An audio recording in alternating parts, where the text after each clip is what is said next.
সুপ্রভাত বন্ধুরা।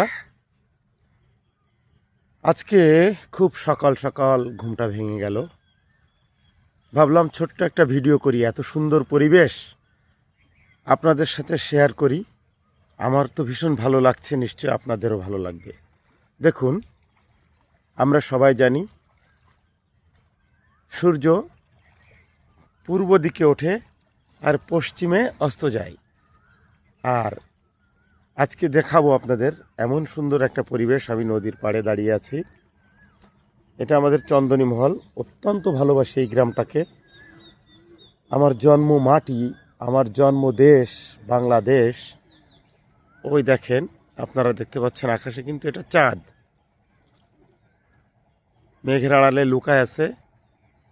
এটা পশ্চিমে, আস্তে আস্তে পূর্বে যখন সূর্য মামা হাসবে, চাঁদটা কিন্তু আস্তে আস্তে ওই দেখেন, দেখতে পাচ্ছেন, আস্তে আস্তে পশ্চিমে লুকায় যাবে। এটাই আমাদের চন্দনী মহল। দেখেন, আবার মেঘটা চাঁদের থেকে সরে গেল। মুহূর্তের ভিতরে আপনাদেরকে দেখালাম চাঁদ মেঘে ঢেকে গেল, আবারও মেঘ মুক্ত হলো, আবারও দেখেন চাঁদ মেঘে ঢেকে যাচ্ছে। সুন্দর সুন্দর। আমি এখানে দাঁড়িয়ে এই দৃশ্যটা আরও 4-5 বার উপভোগ করেছি।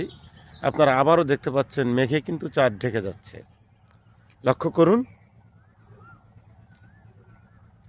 দেখতে পাচ্ছেন পুরো চাঁদটা প্রায় ঢেকে গিয়েছে। এখন কিন্তু চাঁদটা মোটেও দেখা যাচ্ছে না। আশ্চর্য, দেখছেন? চাঁদ নাই, চাঁদ শূন্য আকাশ, মেঘে ঢেকে গিয়েছে। নদীতে এখন ভাটা।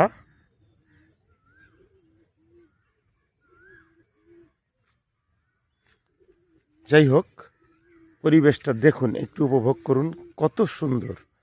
আসলে আমাদের গ্রামটা অনেক বেশি সুন্দর। আমার দেখা সবচেয়ে সুন্দরতম গ্রাম আমাদের চন্দনী মহল। নদীর পাড়ে বটগাছ, পাখির কলতান ভোর হয়।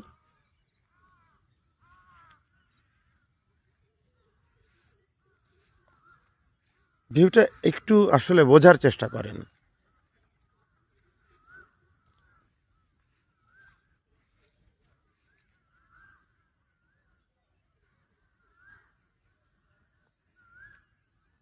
এই যে বন্ধুরা, আপনারা নিশ্চয়ই জানাবেন কমেন্টসে যে এখন যে গাছগুলো দেখাচ্ছি আপনাদের, আসলে এগুলো কি গাছ।